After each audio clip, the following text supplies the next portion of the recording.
तो हेलो दोस्तों, welcome to our new video. दोस्तों आज हम यहाँ पर पढ़ने वाले हैं क्लास 10 का लाइफ प्रोसेस। दोस्तों आखिर लाइफ प्रोसेस होता क्या है? जैसे आप यहाँ पर देखें, डाइजेशन हो रहा है, यहाँ पर रेस्पिरेशन हो रहा है, और दूसरे भी ऐसे आते हैं जैसे न्यूट्रिशन हो गया, रेस्पिरेशन हो गया, एक्सक्रेशन हो गया। ये सब जो है ना लाइफ प्रोसेस है। लाइफ प्रोसेस वो होते हैं जो हमारे डेली लाइफ में यूज होते हैं। जैसे आप यहाँ पर देख सकते हैं, यहाँ पर एक बंदा रेस्पिरेशन कर रहा है। रेस्पिरेशन का मतलब आप समझते होंगे, इनहेल एंड एक्सहेल गैसेस। अब हम इनहेल जो करते हैं ना, वो ऑक्सीजन करते हैं, आप यहाँ पर देख सकते हैं। और जो एक्सहेल हम जो कर रहे हैं ना, वो कार्बन डाइऑक्साइड है। दोस्तों आप यहाँ पर इजीली देख सकते हो, यहाँ पर मैं इसे दे रखा हूँ, आप यहाँ से देख सकते हो। लेकिन जब क्लास 10 की बात आती है तो हमें 4 लाइफ प्रोसेस पढ़ना होगा। पहला तो होगा न्यूट्रिशन और रेस्पिरेशन, ट्रांसपोर्टेशन एंड एक्सक्रेशन। दोस्तों हम एक एक करके देखते जाएंगे। पहला तो होगा न्यूट्रिशन और अब यहाँ पर हम न्यूट्रिशन को पढ़ने वाले हैं। पहला तो देख लेना, यहाँ पर मोड्स ऑफ न्यूट्रिशन को देख लेते हैं। पहला जो मोड है ना, वो है ऑटोट्रोपिक ऑटोट्रोपिक न्यूट्रिशन, और दूसरा है हाइड्रोट्रोपिक न्यूट्रिशन। दोस्तों इन दोनों में फर्क बस इतना है, ऑटोट्रोपिक मतलब ऑटोमेटिक खाना प्रिपेयर होता है, फूड प्रिपेयर होता है। यहाँ पर ऑटोमेटिक नहीं, ये दूसरों का कब्जा कर कर खा लेते हैं जैसे हम। दोस्तों हाइड्रोट्रोपिक में 2 तरह के न्यूट्रिशंस आते हैं। पहला तो हो गया सैप्रोट्रोपिक और पैरासाइटिक, और तीसरा हो गया हमारा होलोजोनिक। दोस्तों हम जो है ना वो होलोजोनिक है, यानी दूसरों का छीना के खा लेते हैं। ऑटोट्रोपिक मतलब अपने आप से खाना बनना। जैसे आप फोटोसिंथेसिस ले सकते हो, और एक सिंथेसिस आता है, वो मुझे कमेंट करके बता देना, वो भी ऑटोट्रोपिक है। आप कमेंट करके मुझे बता देना, वैसे गूगल करके भी बता सकते हो। दोस्तों ऑटोट्रोपिक में एक एग्जांपल ले सकते हैं, फोटोसिंथेसिस। फोटोसिंथेसिस क्या होता है, पहले डेफिनेशन बनाते हैं। The process by which green plants synthesize nutrients from a carbon dioxide and water in presence of sunlight with chlorophyll is called photosynthesis. आपको यहाँ पर डेफिनेशन है, या आप स्क्रीनशॉट काट कर भी रख सकते हो। दोस्तों इसका इक्वेशन ये रहा आपके सामने। यहाँ ये इक्वेशन को आप कॉपी करके रख सकते हो। ये काफी इंपॉर्टेंट सा इक्वेशन है, आप यहाँ पर कॉपी करके रख लेना। चलिए आगे बढ़ते हैं, देखते हैं फोटोसिंथेसिस कैसा होता है। अपने डायग्राम के साथ देखते हैं जो आपके पहले इक्वेशन लेते हैं फोटोसिंथेसिस का। इक्वेशन को यहाँ पर कहीं साइड में रख देते हैं और देखते हैं 3 स्टेप में होता है। दोस्तों 3 स्टेप जो होते हैं वो यूज होते हैं फोटोसिंथेसिस को बनाने में। दोस्तों पहले तो observation of a light, sunlight को ऑब्जर्व करेगा, और फिर रूट से वाटर को ऑब्जर्व करेगा। ये तो हो गया आपका पहला पॉइंट। और conversion of a light energy to chemical energy. यहाँ पर हम केमिकल एनर्जी क्यों यूज कर रहे हैं? Splitting of hydrogen hydrogen and oxygen. यहाँ पर देखेंगे हम, वाटर को ऑब्जर्व किया हुआ हाइड्रोजन और ऑक्सीजन में कन्वर्ट होता है। फिर reduction of carbon dioxide to carbohydrate. जैसे कार्बन डाइऑक्साइड है ना, उसे कार्बोहाइड्रेट में कन्वर्ट किया जाता है, तब जाके बनता है आपका C6H12O6 प्लस O2। O2 वही है जो हम अब सांस में यूज करें, वही है O2। आप यहाँ पर देख सकते हैं O2 है ना, ये जो O2 ये जो है ना, यही ऑक्सीजन है जो हम इनहेल करते हैं, और प्लांट जो है एक्सहेल करते हैं। बस हो गया फोटोसिंथेसिस। जी हाँ दोस्तों, ऑटोट्रोपिक न्यूट्रिशन यहाँ पर खत्म होता है। चलिए आगे बढ़ते हैं, हाइड्रोट्रोपिक न्यूट्रिशन। हाइड्रोट्रोपिक न्यूट्रिशन में हम देखेंगे, यहाँ पर सिर्फ हम देखेंगे डाइजेशन प्रोसेस को हम देखेंगे। अगर हम डाइजेशन प्रोसेस को यहाँ पर देखते हैं न्यूट्रिशन में, तो हम एक्सक्रेशन में क्या देखेंगे? एक्सक्रेशन में हम दूसरा वाला एक्सक्रेशन देखेंगे जो कि हार्मफुल होते हैं, जो कि न्यूक्लिक एसिड होता है, जिसे हम एक्सक्रेट करते हैं यूरिन के थ्रू। तो उसे हम वहां पर देखेंगे। यहाँ पर हम देखेंगे डाइजेशन कैसा होता है। डाइजेशन बड़ा लंबा प्रोसेस है। आगे बढ़ने से पहले हमारे वीडियो को लाइक कर देना, और अभी तक आपने सब्सक्राइब नहीं किया तो सब्सक्राइब जरूर कर देना, क्योंकि सब्सक्राइब करने से मेरे सब्सक्राइबर भी बढ़े। अब डाइजेशन को देखना चाहते हो, इसे देख लो, यही है हमारा डाइजेशन। डाइजेशन में 3 प्रोसेस होते हैं। पहला तो होगा कार्बोहाइड्रेट को ग्लूकोज बनाया जा रहा है, और प्रोटीन को अमीनो एसिड बनाया जा रहा है, और फैट को फैटी एसिड कन्वर्ट किया जा रहा है। वो कन्वर्ट कैसे होता है, उसी को हम कहते हैं डाइजेशन। डाइजेशन मतलब simplicity of a food nutrition को हम डाइजेशन कह सकते हैं। डाइजेशन कहाँ से शुरू होता है उसे देखें। डाइजेशन जो शुरू होता है, पहले तो हम खाना खाते हैं या फिर डिनर वगैरह करते हैं, लंच डिनर। जैसे हम खाना खाते हैं, डाइजेशन हमारे माउथ से ही शुरू होता है। वो कैसे, अभी देखते हैं। यहाँ पर इनर माउथ में जब हो जाएगा खाना, तो इनर लाइनिंग में एक सलाइवरी ग्लैंड होता है जो सेक्रेट करता है सलाइवरी अमाइलेज को, सलाइवा को सेक्रेट करता है। वो सलाइवा जो होता है ना, वो सलाइवरी अमाइले एंजाइम होता है, और सलाइवरी एंजाइम में जो होता है ना, सलाइवरी अमाइलेज होता है, जो कि एक केमिकल वगैरह आप कह सकते हो। उससे जो होता है ना, कार्बोहाइड्रेट ग्लूकोज में कन्वर्ट हो जाता है, वही के वही।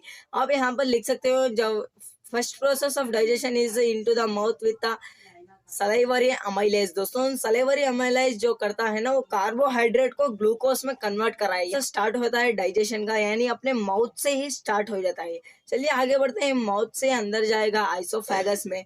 आइसोफेगस में जाए के बाद ये सिर्फ जाएगा अपने स्टमक में। स्टमक में क्या होता है देखते हैं। स्टमक में जो भी होगा ना, यो यहाँ पर आप देख सकते हैं, स्टमक में जो है हाइड्रोक्लोरिक एसिड और पिप्सिन और मुकस, ये 3 लिक्विड्स यहाँ पर रिलीज होते हैं। इन तीनों को हम गैस्ट्रिक जूसेस कह सकते हैं। हाइड्रोक्लोरिक एसिड आप शायद जानते होंगे, एसिड बेसिस एंड साल्ट में आपने पढ़ा होगा, नहीं पढ़ा तो जाकर ये वीडियो वगैरह कुछ देख लेना, आपको वहां से पता चल जाएगा। काफी डेंजरस एसिड होता है, इसे मैं बताऊंगा। ये इतना खतरनाक है कि ये हमारे स्टमक के इनर लाइनिंग को भी जला देगा, यानी ये बर्न कर देगा हमारे स्टमक के इनर लाइनिंग को। लेकिन हमारा स्टमक अब तक बर्न नहीं हुआ, ये बात आप याद रखना। लेकिन बर्न कर देगा तो इसको प्रोडक्ट करने वाला भी होगा ना, उसे हम पढ़ने वाले हैं। यहाँ पर देखते हैं HCl, जो कि हाइड्रोक्लोरिक एसिड है।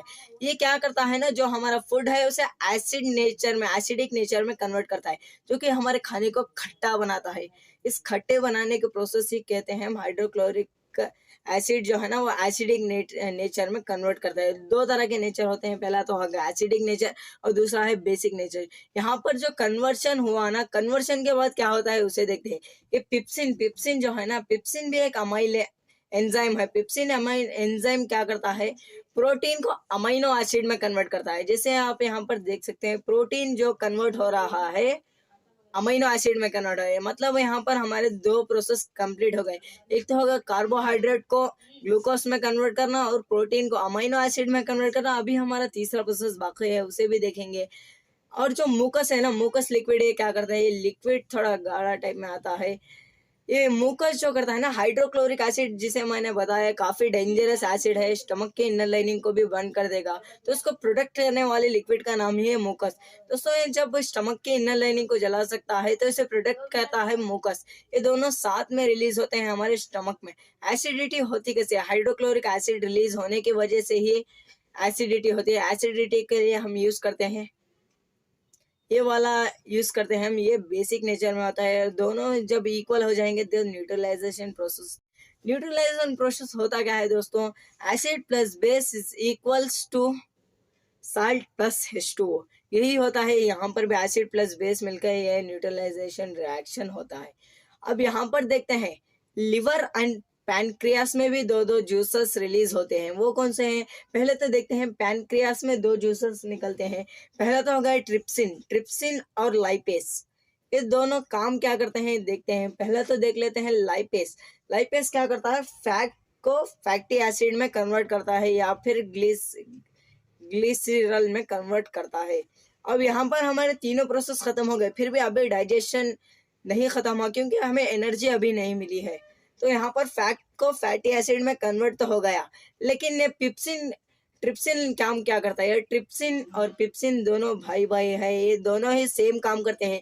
वो भी प्रोटीन को अमीनो एसिड में कन्वर्ट कर रहा है, ये भी बचे कुछ प्रोटीन को अमीनो एसिड में कन्वर्ट करता है। अब आगे बढ़ते हैं लिवर में क्या होता है दोस्तों, लिवर में 2 लिक्विड सेक्रेट होते हैं, जिसका नाम है बाइल जूस एंड बाइल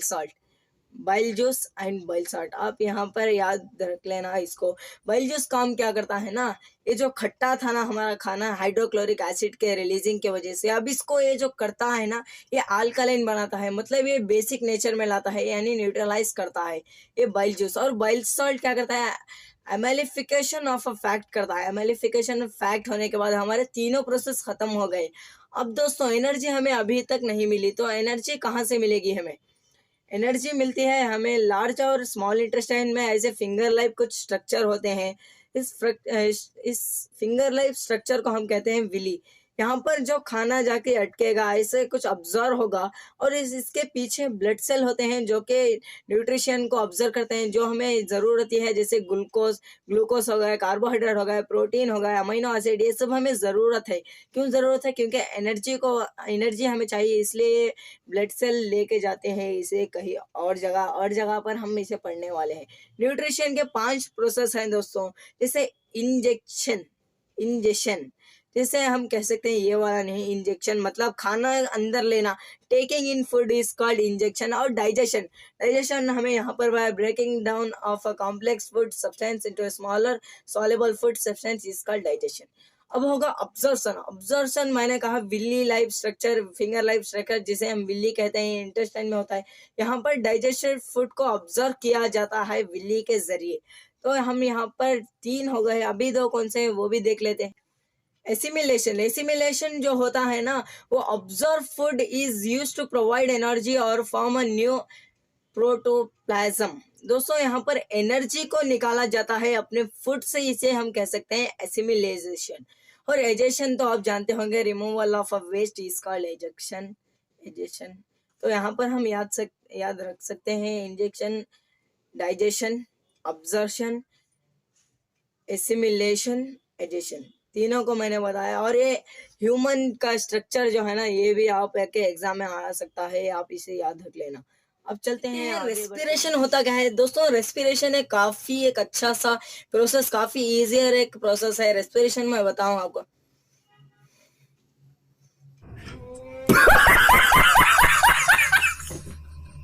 यही बस रेस्पिरेशन है जी। नहीं दोस्तों, ये क्लास 9th के लिए इनहेल एंड एक्सेल, ये क्लास 9th के लिए ठीक था, लेकिन अब हम क्लास 10th में आ गए हैं, तो हमें थोड़ा बड़ा करना होगा अपने सेमिस्टर या फिर चैप्टर को, थोड़ा कॉन्सेप्ट को थोड़ा बड़ा करना होगा। पहले डेफिनेशन देख लेते हैं। A process in living organism involving the production of energy typically with the intake of oxygen and releasing of a carbon dioxide from oxidation of complex organic substance is called respiration। दोस्तों तो इतना लंबा सा definition है, सीधे सीधे मैं बता देता हूँ आपको। जैसे आप सांस अंदर लेते हो, ये जाकर आपके फूड जो विल्ली से ऑब्जर्व हुआ था, वो फूड रेड ब्लड सेल के थ्रू जाएगा, और वहां पर फूड को ब्रेक करने के लिए ऑक्सीजन हमें जरूरत है। जैसे इक्वेशन लिख देता हूँ मैं, ये हमारा डाइजेशन और एनर्जी मिलने का एक इक्वेशन है। ये एक्सोथर्मिक एक रिएक्शन है दोस्तों, जहाँ यहाँ पर हमें एनर्जी खुद ब खुद मिल रहा है, तो बाहर आ रहे हैं, तो इसे हम कह सकते हैं एक्सोथर्मिक रिएक्शन, जो कि हमने केमिकल रिएक्शन इक्वेशन में पढ़ा होगा आपने। यहाँ पर एनर्जी बाहर आ रहा है, तो एक्सोथर्मिक रिएक्शन, वहां पर नहीं जाना है हमें। यहाँ पर आप देख सकते हैं C6H12O6 को जब ऑक्सीजन ब्रेक करेगा तो हमें मिलेगा क्या? यहाँ पर हमें मिलेगा एनर्जी प्लस कार्बन डाइऑक्साइड जो हम रिलीज करते हैं, और H2O भी मिलेगा। आप यहाँ पर इक्वेशन में ऐड कर सकते हैं, लेकिन ये बैलेंस नहीं, आप खुद बैलेंस करिए, क्योंकि आपको एग्जाम की तैयारी भी हो जाएगी। तो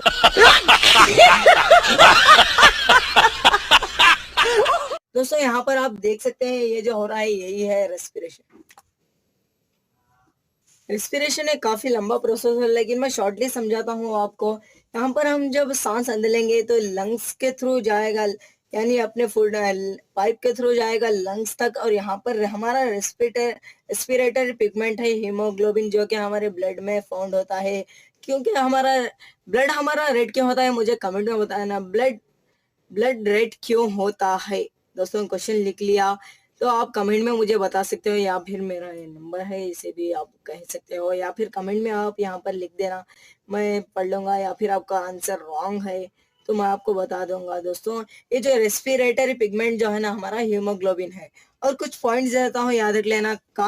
carbon dioxide will diffuse in our body, यहाँ से आप एक पॉइंट लिख सकते हो। Oxygen is less soluble in water, यहाँ से आप दोनों भी लिख सकते हो। रेस्पिरेटरी में आपको यहाँ पर लंग्स का यहाँ से आपको पता चल रहा है। अब अगर आपको इसकी नोट चाहिए, अगले 2 जो लाइफ प्रोसेस है हम अगले वीडियो में डिस्कस करेंगे, क्योंकि शायद वीडियो काफी लंबा हो गया होगा और मुझे भी उतना टाइम नहीं मिलता एडिटिंग में।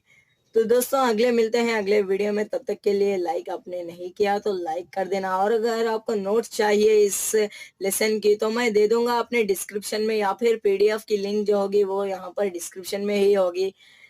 तो मिलते हैं अगली वीडियो में, तब तक के लिए।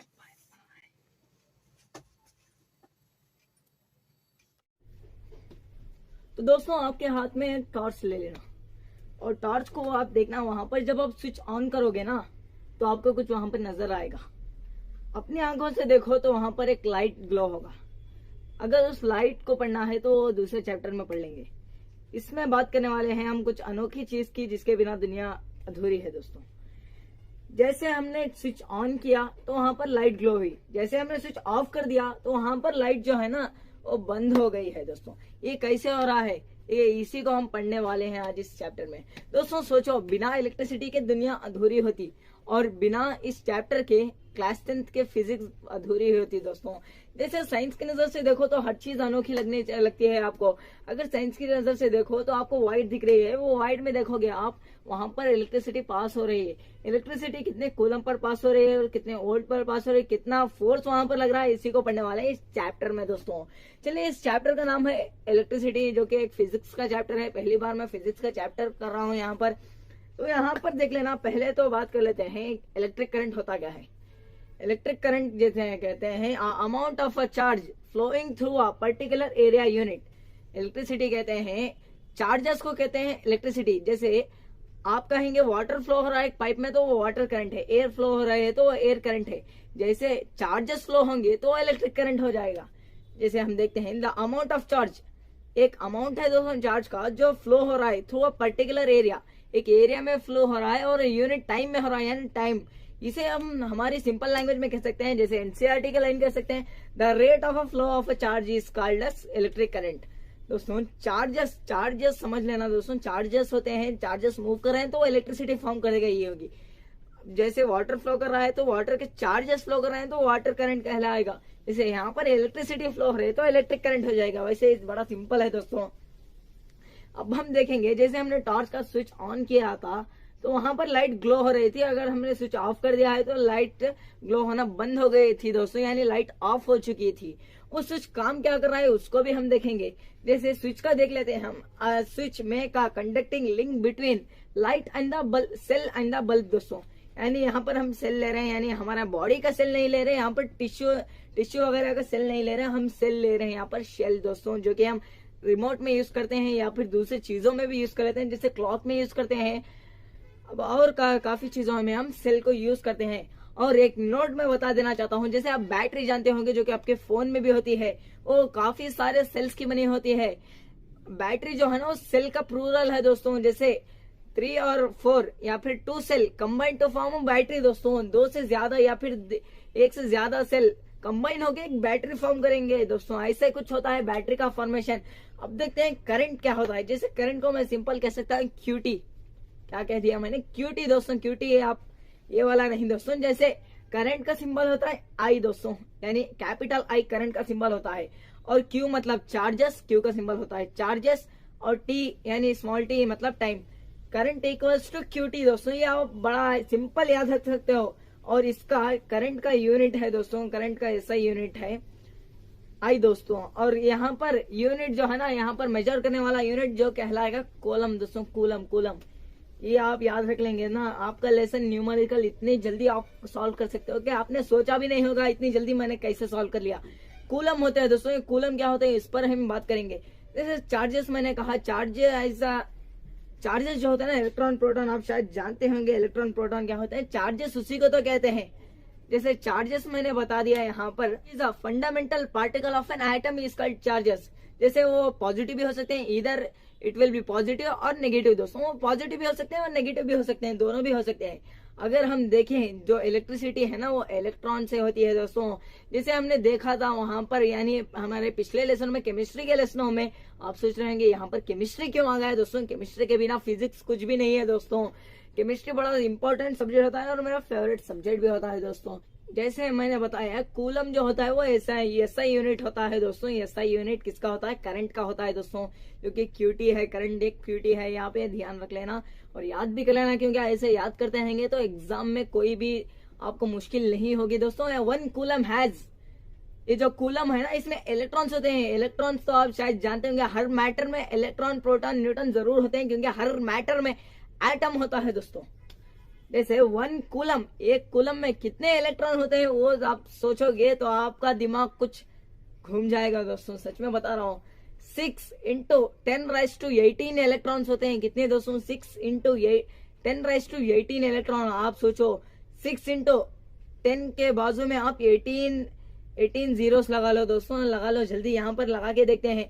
10 इंटू 6 इंटू 10⁻18 1 2 3 4 5 6 7 8 9 10 11 12 13 14 15 16 17 18 दोस्तों इतना नंबर आ जाएगा। और इसे आप प्रोनाउंस कर सकते हो तो कर लेना, मुझे तो नहीं आता है इतना तक, मुझे सिर्फ करोड़ अरब इतना ही आता है दोस्तों। आप इसे कैलकुलेट कर लेना, मुझे तो ये दिमाग में नहीं घुस रहा है दोस्तों। 1 कूलम हैज 6 इंटू 10⁻18 इलेक्ट्रॉन। दोस्तों ये कूलम में इतने इलेक्ट्रॉन होते हैं। जब इतने इलेक्ट्रॉन होते हैं तो एक इलेक्ट्रॉन में कितने कूलम होते हैं? ये भी बड़ी सोचने की बात है ना दोस्तों। बस यहाँ पर देख लेना, ये आप याद रख लेना, ज्यादा कैलकुलेशन करने की जरूरत नहीं, क्योंकि हम एनसीईआरटी का पढ़ रहे हैं तो उतना यहाँ पर पढ़ने की जरूरत नहीं। इस टेक्स्ट बुक में जो वैल्यूज दी गए ना उसे याद रख लेना। आप एग्जाम में बस यही पूछेगा, और कैसे पूछेगा वो भी एमसीक्यूज में पूछेगा दोस्तों। एमसीक्यूज में जरूर से जरूर आने वाला है दोस्तों। जैसे मैंने बताया एक कूलम में इतने इलेक्ट्रॉन होते हैं, तो एक इलेक्ट्रॉन में कितने कूलम होंगे? 1.6 इंटू 10⁻⁻19 होता है, यानी ये बहुत कम वैल्यू हो जाएगी। -19 कूलम होते हैं। 1.6 इंटू 10⁻⁻19 कूलम एक इलेक्ट्रॉन में होते हैं दोस्तों। अब दोस्तों अब आ जाएगा करंट का एक सच में यूनिट दोस्तों, जो कि कमाल का यूनिट है करंट का। तो उसे हम कहते हैं एम्पेयर। एम्पेयर एक साइंटिस्ट आए थे, यानी फिजिशियन आए थे जिनका नाम था एंड्रे मैरी एम्पेयर। इन्हीं का नाम को आधा कट करके इन्होंने लगा दिया एम्पेयर। इसे डिनोट किया जाता है ए से दोस्तों। एम्पेयर क्या होता है उसको देख लेते हैं। Electric current is express bye a unit called ampere. दोस्तों इलेक्ट्रिक करंट है दोस्तों, एक्सप्रेस करने का यूनिट का नाम ही है एम्पेयर। एक इलेक्ट्रिक करंट को मेजर करने का यूनिट का नाम है एम्पेयर। दोस्तों आपने चार्जर वगैरह में देखा होगा, वहां पर लिखा होता है 1 एम्पेयर 2 एम्पेयर 3 एम्पेयर। अब तो काफी फास्ट चार्जर आ चुका है, 65 वाट का भी आ चुका है दोस्तों, जो कि OnePlus ने लॉन्च किया है। बस 15 मिनट में चार्ज कर लेगा, ये कमाल का चार्जर है। जैसे हमने देखा electric current is express unit is called as ampere, जिसे हम कैपिटल ए से डिनोट करते हैं। साइंटिस्ट का नाम आप यहाँ पर लिख लेना अपने नोटबुक में, एंड्रे मैरी एम्पेयर, जो कि आपके टेक्स्ट बुक में भी दिया गया है। आप टेक्स्ट बुक नहीं पढ़ते तो आपको शायद नहीं पता होगा दोस्तों। फ्लो ऑफ करंट, एक करंट जो बहता है ना, जैसे मैंने बताया पानी की तरह एकदम बिल्कुल ऐसे ही होता है करंट। ये करंट कैसे ऐसे ही फ्लो कर देगा? नहीं दोस्तों, ये फ्लो कैसे करता है? जैसे मैंने आपको सेल दिखाया, सेल में 2 टर्मिनल्स होते हैं दोस्तों, एक पॉजिटिव टर्मिनल होता है और एक नेगेटिव टर्मिनल होता है। और दो टर्मिनल जब मिलेंगे तो इलेक्ट्रिसिटी पास हो गया है दोस्तों। सेम टर्मिनल एक दूसरे को रिपेल करते हैं। अनलाइक मतलब एक दूसरे को नफरत करने वाले यहाँ पर जो है अट्रैक्ट करते हैं दोस्तों। ये आप याद रख लेना, आपके एग्जाम में शायद आ सकता है दोस्तों। जैसे like charges repel each other, unlike charges attract each other. यह भी आप अपने नोटबुक में लिख कर रख लेना, और दोस्तों एग्जाम में जरूर आएगा दोस्तों, मैं ऐसे ही कह सकता हूँ। अब जब बैटरी के 2 टर्मिनल होते हैं, एक पॉजिटिव एक नेगेटिव, तो करंट किस तरफ से पास करेगा दोस्तों? किस तरफ से बहेगा? तो बहेगा दोस्तों पॉजिटिव टर्मिनल से नेगेटिव टर्मिनल को जाएगा, पॉजिटिव टर्मिनल से नेगेटिव टर्मिनल को, यानी घूम के जाएगा दोस्तों। अभी मैं आने वाला हूँ सर्किट पे, सर्किट क्या होता है उसे भी देखेंगे। अब जैसे मैंने बताया पॉजिटिव टर्मिनल से नेगेटिव टर्मिनल को आने वाला है, तो यहाँ पर बीच में कुछ चीजें भी आ जाते होंगे, जैसे मुश्किलात आते हैं। यहाँ पर इन्हें बीच में बल्ब मिलेगा और एमीटर मिलेगा, जो कि इलेक्ट्रिसिटी को मेजर करने के लिए आता है। मैं भूल गया था शायद, एम्पियर को मेजर करने वाले यूनिट का नाम, यानी एक डिवाइस इंस्ट्रूमेंट का नाम, एम्पियर को मेजर करने वाले इंस्ट्रूमेंट का नाम है एमीटर दोस्तों। What is ammeter? ये क्वेश्चन आ सकता है आपके एग्जाम में। Ammeter is a instrument used to measure ampere दोस्तों। एम्पियर को मेजर करने के लिए एमीटर यूज किया जाता है दोस्तों। अब मैं आता हूँ सर्किट पे, आप इसको तो जानते ही होंगे। नहीं, ये सर्किट नहीं है दोस्तों, ये जो बॉक्स आपको दिख रहा है ना, यही बस सर्किट है दोस्तों। इस सर्किट में आप देख लेना, यहाँ पर जो 2 लाइंस दिख रहे होंगे, इसे हम बैटरी कहते हैं। और जो बड़ी लाइन है वो पॉजिटिव टर्मिनल है, और जो छोटी लाइन है वो नेगेटिव टर्मिनल है दोस्तों। और ऐसा कुछ दिख रहा है ना, वो सिर्फ बल्ब है दोस्तों। ये आप बात अब याद रख लेना। अब मैं सिंबल्स भी आपको सिखाऊंगा, लेकिन यहाँ पर देख लेना, ये बल्ब है सिंपल। और ये जो ब्रैकेट दिख रहा है ना, ब्रैकेट ये स्विच है दोस्तों। जैसे मैंने टॉर्च में आपको बताया था ना, टॉर्च का स्विच ऑन करेंगे तो ऑन हो जाएगा, टॉर्च का स्विच ऑफ करेंगे तो लाइट भी ऑफ हो जाएगा। यहाँ पर आओ काम आने वाला है वो सब। जैसे 2 ब्रैकेट स्विच है दोस्तों, यानी ये स्विच, और इसके बीच में जो ग्रीन डॉट जो दिख रहा है ना, वो इससे डिनोट करता है दोस्तों, ये बताता है कि अभी स्विच ऑन है दोस्तों, यानी जब स्विच क्लोज होगा मतलब ऑन हो जाएगा। अगर जब ये डॉट को हम हटा देंगे तो ये स्विच ऑफ हो जाएगा, तो सर्किट भी बंद हो जाएगा दोस्तों। सर्किट काम क्या करता है दोस्तों? Circuit is a close path of electric current, close path and continuous part of electric current. जैसे यहाँ पर करंट जाता है और यहाँ पर ही आगे रुकता है और फिर यहाँ से जाता है और यहाँ से ऐसे घूमता ही रहता है दोस्तों करंट। आपके दिमाग में एक आइडिया तो आ रहा होगा, यानी एक क्वेश्चन आ रहा होगा, ऐसे ही जाता आता रहेगा तो हमारे सेल या बैटरी खत्म क्यों होता है दोस्तों? एक ना एक दिन ऐसा भी आएगा, आप इनहेल करते हो, एक्सहेल करते हो, लेकिन आप फिर भी मर जाते हो। ये क्यों कर रहे हो? यानी लाइफ एंड तो होगी ना, वैसे ही सेल और बैटरी की भी लाइफ एक दिन एंड होना ही है दोस्तों, इसलिए सेल और बैटरी डेड हो जाते हैं एक दिन। जैसे यहाँ पर ऐसे फिरते ही रहता है। और एक बात मैं बताना भूल गया दोस्तों, जो इलेक्ट्रॉन है ना, इलेक्ट्रॉन वो नेगेटिव टर्मिनल से मूव करते हैं और जो प्रोटॉन पॉजिटिव टर्मिनल से। तो इलेक्ट्रिसिटी कहाँ से पास होती है? इलेक्ट्रिसिटी पास होती है ऑपोजिट डायरेक्शन ऑफ इलेक्ट्रॉन से। इलेक्ट्रॉन जहां पर जा रहे हैं उसका ऑपोजिट डायरेक्शन हो जाएगा करंट का दोस्तों। इतना आपको समझ में आ गया तो आप आते हैं बड़े इंपॉर्टेंट टॉपिक पे, जिसका नाम है पोटेंशियल डिफरेंस दोस्तों, जिसे हम दूसरा नाम कहते हैं वोल्ट। तो अब बात करते हैं पोटेंशियल डिफरेंस की दोस्तों। पोटेंशियल डिफरेंस जैसे मैं आपको ऐसे ही डेफिनेशन बना के ऐसे नहीं बता सकता, क्योंकि आपके माइंड में नया टॉपिक है दोस्तों, नए पहली बार शायद आप सुन रहे होंगे पोटेंशियल डिफरेंस। तो देख लेना, आपके पास नहीं, आप इमेजिन कर लेना या फिर आप अपने माइंड में सेट कर लेना कि 4th यानी 4 फ्लोर की बिल्डिंग है दोस्तों। क्या है? 4 फ्लोर की बिल्डिंग है और उसके ऊपर सिंटेक्स है दोस्तों, जिसे हम टैंक भी कहते हैं, यानी सिंटेक्स है दोस्तों। और यहाँ पर और एक बिल्डिंग है जो कि 2 फ्लोर की है। कितने फ्लोर? 2 फ्लोर की बिल्डिंग है दोस्तों। उसके ऊपर भी टैंक है दोस्तों, दोनों में टैंक है और दोनों भी, ये 4 फ्लोर का है, ये सिर्फ 2 फ्लोर का है। जैसे हम पानी नीचे से ऊपर भेजेंगे, इसमें भी जब पानी नीचे से ऊपर भेजेंगे तो हमें वहां पर कुछ करना पड़ेगा, ऐसे ही पानी नहीं चले जाएगा। ऊपर से नीचे जरूर आ सकता है ऐसे ग्रेविटेशनल फोर्स की वजह से, लेकिन जब नीचे से ऊपर भेजने की बात आती है तो हमें वहां पर पंप या फिर वाटर मोटर चाहिए पड़ती है दोस्तों। वाटर मोटर क्या करेगा? अपने पानी को ऊपर भेजेगा दोस्तों। समझ में आ रहा है? यहाँ पर पानी ऊपर जाएगा और यहाँ पर भी पानी ऊपर जाएगा। किसके जरिए दोस्तों? पंप या फिर मोटर के जरिए जाएगा। तो यहाँ पर पंप या फिर मोटर के जरिए जो पानी जा रहा है, फोर्स जो यहाँ पर लग रही है दोस्तों, उसी का नाम है पोटेंशियल डिफरेंस। ये मैं पानी का बता रहा हूँ, इलेक्ट्रिसिटी पर भी मैं आऊंगा। ऐसे देख लेना, यहाँ पर जितने फोर्स पर पानी चढ़ा है, ज्यादा फोर्स पर कौन सा चढ़ेगा दोस्तों? 4 फ्लोर का चढ़ेगा या फिर 2 फ्लोर का वाटर जल्दी चढ़ेगा टैंक में? तो आपका आंसर होगा 2 फ्लोर का कम है दोस्तों, डिस्टेंस भी कम है और एनर्जी भी ज्यादा खर्च नहीं करनी पड़ेगी मोटर को, तो वहां पर जल्दी चढ़ जाएगा पानी। जी हाँ दोस्तों, आपका आंसर बिल्कुल सही है, कमेंट में करता रहो आंसर। जैसे यहाँ पर पानी जल्दी चला गया, यहाँ पर थोड़ा लेट जाएगा क्योंकि यहाँ पर ज्यादा एनर्जी खर्च करनी पड़ती है। और यहाँ पर दोस्तों ज्यादा एनर्जी जब हम 4 फ्लोर में खर्च कर रहे हैं तो उतनी ही एनर्जी के साथ पानी नीचे भी आएगा, क्योंकि डिस्टेंस ऑब्वियसली लॉन्ग है दोस्तों। और जब पानी नीचे इतनी ऊपर से नीचे आएगा तो ऑब्वियसली फास्ट आएगा, जितना के 2 फ्लोर वाला उतना फास्ट नहीं आएगा, क्योंकि यहाँ पर लेस एनर्जी चाहिए पड़ती थी हमें ऊपर भेजने के लिए पानी, और लेस एनर्जी के साथ उतनी ही एनर्जी के साथ पानी नीचे भी आएगा। वो ग्रेविटेशनल फोर्स आएगा, वो अलग चैप्टर है, आप शायद 9th में पढ़ चुके होंगे।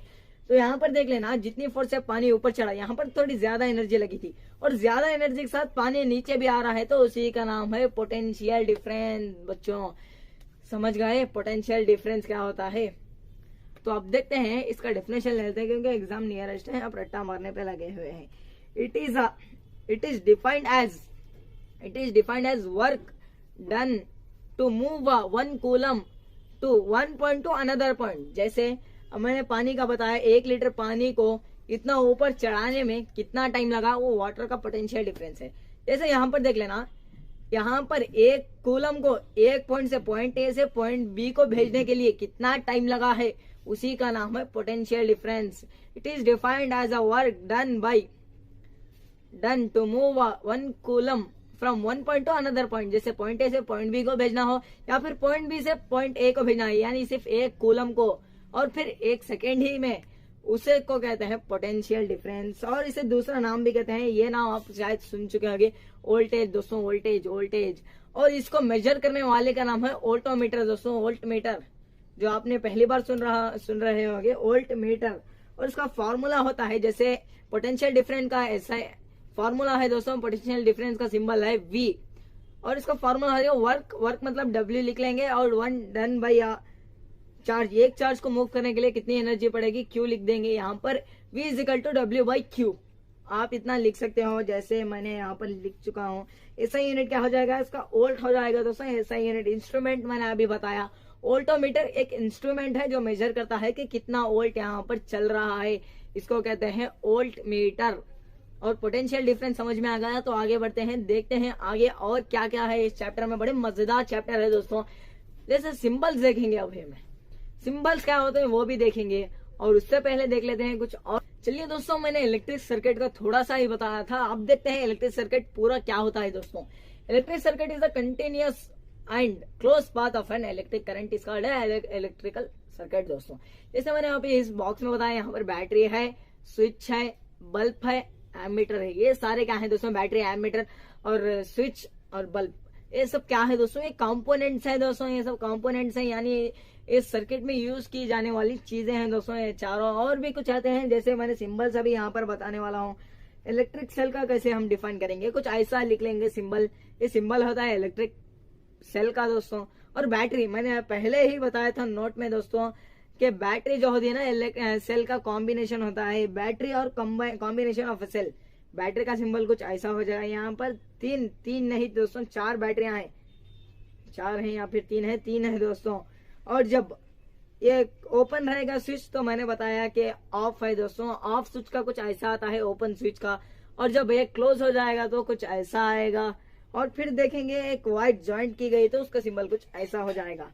और वायर क्रॉसिंग विदाउट जॉइनिंग, अगर एक वायर क्रॉस कर रहे हैं, कोई वायर को टच कर रहे हैं, जस्ट ज्वाइन नहीं कर रही, टच कर रहे हैं, तो उसको हम कहेंगे वायर विदाउट ज्वाइनिंग, उसका सिंबल कुछ ऐसा हो जाएगा। इलेक्ट्रिक बल्ब का 2 सिंबल होते हैं, कुछ ऐसा भी लिख सकते हो, ऐसा भी लिख सकते हो।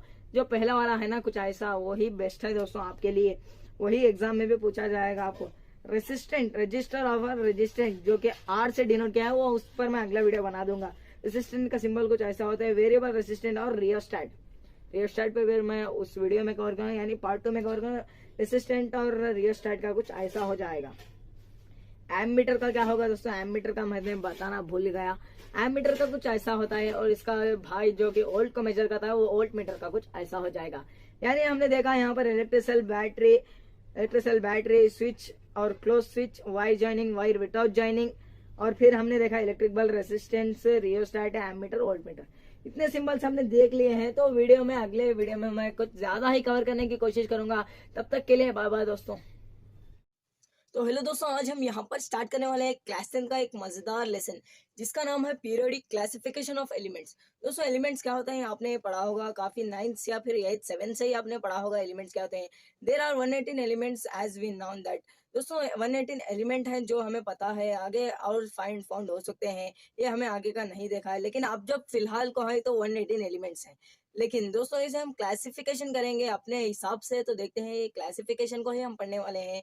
तो क्लासिफिकेशन होता क्या है पहले वो देख ले। पहले तो मैं आपको ये कहूंगा कि आपके क्लास में कितने बच्चे हैं, तो आप कहोगे आपके स्टूडेंट बता दोगे। मेरे क्लास में तो 33 स्टूडेंट्स हैं। क्या आप मैं आपको एक शीट दे दूंगा तो आप उन सारों के नाम लिख लोगे? नहीं लिख सकते, क्योंकि हमारा मेमोरी पावर उतना नहीं है जितना साइंटिस्ट का था। वैसे दोस्तों मैं आप दूसरा भी कहूँ, जैसे कि अरिजीत सिंह के कोई सॉन्ग बताओ, पूरे बता सकते हैं? नहीं बता सकते ना। कुछ आपको मैं जब आपको प्ले करके सुनाऊंगा सॉन्ग तो आप बताओगे ये भी अरिजीत सिंह का है, ये भी अरिजीत सिंह का है, ये भी अरिजीत सिंह का है। वैसे ही दोस्तों, वैसे ही आप यहाँ पर 118 एलिमेंट्स ऐसे ही बता सकते हो? नहीं बता सकते ना। बता सकते हो तो बहुत अच्छी बात है, लेकिन नहीं बता सकते। इसलिए दोस्तों क्लास 10th में एक ऐसा चैप्टर रखा हुआ है जिसका नाम है पीरियोडिक क्लासिफिकेशन ऑफ एलिमेंट्स। दोस्तों यहाँ पर दुनिया के सारे साइंटिस्टों की मेहनत, केमिस्ट्री के साइंटिस्टों की मेहनत सिर्फ एक पेज में लगा दी है यहाँ पर क्लास 10th के बुक्स बनाने वालों ने। ये सिर्फ पेज पे जो दुनिया भर के एलिमेंट्स हैं दोस्तों, 118 एलिमेंट्स यहाँ पर आपको मिल सकते हैं। दोस्तों ये काफी इंपॉर्टेंट सा पेज है, आप इस पेज को फाड़ नहीं सकते, क्योंकि ये काफी इंपॉर्टेंट सा पेज है। आप ये पेज को ध्यान से देख लेता हो तो आपका पूरा का पूरा लेसन आपको इजिली अपने माइंड में चला जाएगा। दोस्तों स्टार्ट करते हैं इस लेसन को। पहले देखते हैं पीरियोडिक, तो हम बाद में देखेंगे। पहले देखें क्लासिफिकेशन क्या होता है, what is classification, why it is essential.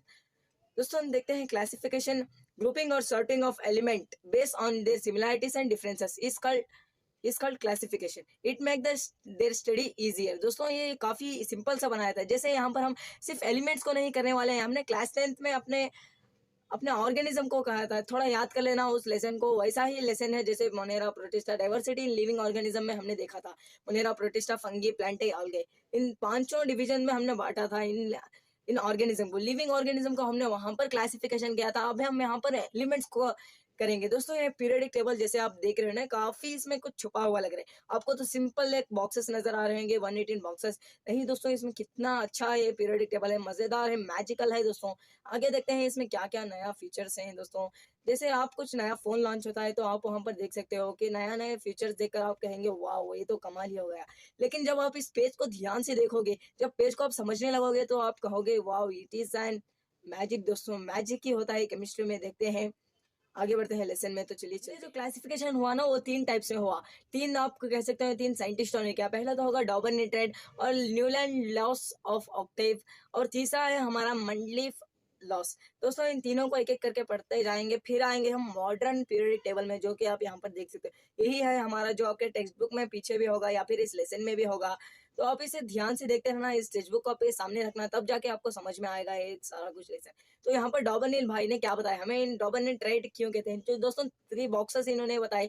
3 boxes हैं, दो फर्स्ट एंड थर्ड वन थे। इसको अब ऐड करोगे और 2 से डिवाइड करोगे तो इसका एटॉम मास नंबर निकलेगा। दोस्तों मास नंबर कैसे निकलता है कुछ देख लेते हैं। इनका ही एक ट्रेड लेते हैं, जैसे lithium and sodium and potassium. दोस्तों इन्होंने लिथियम और पोटेशियम को ऐड किया और 2 से डिवाइड किया, तो एकदम में मैजिक सा दिखा हम लोगों को, जैसे हमारे ओल्डन एज को, जैसे हमारे एंसेस्टर को दिखा।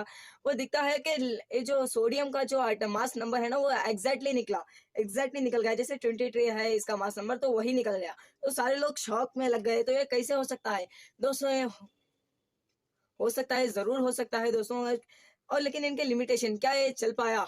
आज हम इस ट्रेड को पढ़ते हैं, नहीं पढ़ते, हम सिर्फ मॉडर्न पीरियोडिक टेबल को पढ़ते हैं। क्यों इसका ये खत्म क्यों हो गया, ये तो बड़ा अच्छा था ना, लेकिन देखते हैं इससे खत्म क्यों हो गया। लिमिटेशन देख लेते हैं।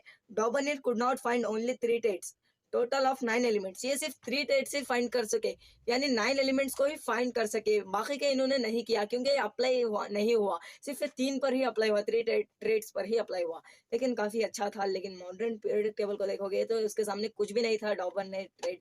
तो आगे बढ़ते हैं न्यूलैंड लॉस ऑफ ऑक्टेव, देखते हैं वो क्या होता है। चलिए न्यूलैंड लॉस को देखें, इसमें क्या क्या होता है।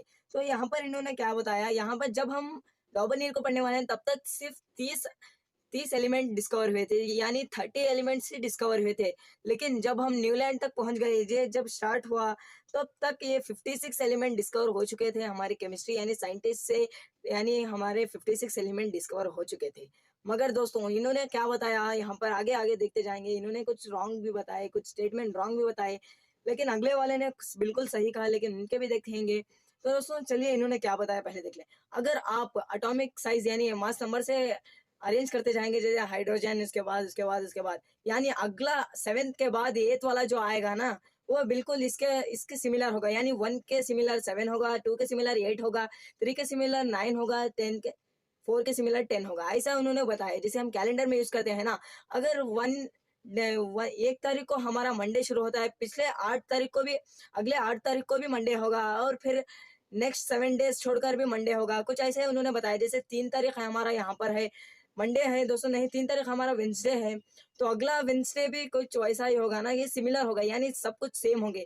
3 अगला साथ छोड़ेंगे तो हमारा तो 10 भी हमारा कुछ वैसा ही आएगा। जैसे 3 के जैसे सिमिलर 10 भी होगा, क्योंकि वो भी वेंसडे होगा। कुछ ऐसा हमारे कैलेंडर में यूज करते हैं ना, ये भी वैसे ही इन्होंने बताया कि पहला वाला जो होगा ना वो 8th से सिमिलर होगा, यानी 8th वन से सिमिलर होगा। First one similar to the 8th one, second one similar to the second one similar to the 9th one. दोस्तों उन्होंने कुछ ऐसा बताया। जैसे हम यहाँ से गिनती शुरू करते हैं तो उसके नेक्स्ट वाला यहाँ से ये सिमिलर होगा, जैसे हम यहाँ से करते हैं तो उसका नीचे वाला सिमिलर होगा। कुछ ऐसा उन्होंने बताया। लेकिन दोस्तों उनके भी लिमिटेशन है। आज हम ये यूज करते नहीं करते, क्योंकि ये खत्म हो गया है। अब हम मॉडर्न पीरियोडिक टेबल को यूज करते हैं। क्यों यूज करते हैं उसे भी देख लें। इनके लिमिटेशन देख लें। similarities in properties of element पर as law was seen up to calcium only। ये सिर्फ कैल्शियम तक ही चल सका, कैल्शियम के बाद नहीं चल सका। तो इन्होंने 56 एलिमेंट को भी इसमें कवर नहीं कर सका, तो इनके लिमिटेशन में इसे हम काउंट करेंगे। ये सिर्फ कैल्शियम तक ही अप्लाइकेबल था, लेकिन ये इसके बाद अप्लाई ही नहीं हो सका, तो इसे हम इसलिए आज यहाँ पर नहीं पढ़ते हैं, हम मॉडर्न पीरियोडिक टेबल को पढ़ते हैं। He states that only 56 element exist in nature. इन्होंने क्या बताया, 56 एलिमेंट ही नेचर में है, लेकिन इन्होंने कहा सिर्फ 56 के ऊपर एलिमेंट फाउंड नहीं होंगे, सिर्फ 56 ही एलिमेंट है। लेकिन हमारे पास अब कितने फाउंड हो गए, 118 एलिमेंट्स है। दोस्तों आगे भी बढ़ते जाएंगे, अब कुछ नया आ गया, नया एलिमेंट फाउंड होगा तो 119 होगा, 120 होगा, 121 होगा, ऐसे ही बढ़ते जाएंगे। लेकिन इन्होंने क्या स्टेट किया, 56 होगा। इन्होंने ये गलत थे, क्योंकि हम यहाँ पर आज पढ़ने वाले हैं 118 एलिमेंट्स है दोस्तों 2022 में। दोस्तों 23 में नया भी फाउंड हो सकता है, वो मुझे नहीं पता, लेकिन यहाँ पर उनके हिसाब से देखें तो ये कह रहे थे 56 ही एलिमेंट लास्ट टाइम पूरे वर्ल्ड में। दोस्तों ये गलत था। तो आगे बढ़ते हैं, हमारे मंडलीव्स का थोड़ा बड़ा चैप्टर है, थोड़ा थोड़ा थोड़ा करके पढ़ते जाएंगे तो काफी सिंपल सा मंडलीव्स पीरियडिक टेबल। दोस्तों ये है उनका टेबल, तो अब यहाँ पर देख सकते हैं ये है उनका टेबल। तो इनका साइंटिस्ट का नाम था डिमिट्री एनोविक मेंडलीव। दोस्तों हमारे एरिया का नाम भी आ गया है यहाँ पर मेंडलीव। दोस्तों डिमिट्री एनोविक मेंडलीव, इसे आप नोट कर लेना, काफी एक फ्रस्ट्रेशन वाला नाम है, इसे नोट कर लेना तो आपको पढ़ने में इजी होगा, आपके एग्जाम में भी पूछ सकता है इसका नाम, तो इसे नोट कर लेना आप यहाँ पर। दोस्तों ये जो पिछले वाले साइंटिस्ट थे ना, इन्होंने कहा, इन्होंने हमसे झूठ बोल के चले गए, लेकिन यहाँ पर मंडलीव भाई ने कुछ झूठ नहीं बोला, मतलब इनके लिमिटेशन भी है, लेकिन इन्होंने काफी सारा सच बोला। दोस्तों देखते हैं वो सच क्या है और झूठ क्या है। इतने सारे जो साइंटिस्ट थे ना, वो मास नंबर पर फोकस कर रहे थे, लेकिन इन्होंने मास नंबर पर नहीं, यानी ये सिर्फ एटॉमिक नंबर पर फोकस कर रहा है। एटॉमिक नंबर्स के हिसाब से इन्होंने काउंट करते हुए गया, तो इनका एक टेबल बन गया। और इन्होंने कुछ काम यहाँ पर अच्छे छोड़े हैं, यहाँ पर इन्होंने कुछ गैप्स छोड़े हैं, जैसे कि गैप्स में हम दूसरे एलिमेंट्स को फिलअप कर सकें। ये जानते थे कि सिर्फ 63 एलिमेंट्स नहीं होंगे, ये जानते थे कि और भी एलिमेंट्स फाउंड हो सकते हैं, जिसे हम नीचे लगाते जाएंगे। अगर हमारे पीरियडिक टेबल को देखें ना, वहां पर भी हम इनकम्प्लीट है, हमारा नीचे वाली लाइन जो है इनकम्प्लीट है। इसे इनकम्प्लीट क्यों बोलते हैं, आगे जब एलिमेंट्स आएंगे तो यहाँ पर हम जोड़ते हुए जाएंगे, तो हमारा फिर इतने से इतना हो जाएगा, कुछ ऐसा हो सकता है, इन्होंने भी बताया है ऐसे यहाँ पर। तो देखते हैं इनके क्या क्या अच्छा है। He corrected the atomic mass of certain elements, for example atomic mass of beryllium was corrected from 14:9 ratio to 14.9 to 9.01। इन्होंने कुछ सीधा किया, जैसे बेरिलियम का एटॉमिक साइज को, एटॉमिक मास को सीधा किया, जैसे 14.9 से इन्होंने 9.01 बना दिया। तो इन्होंने काफी अच्छा काम किया, इनके लिए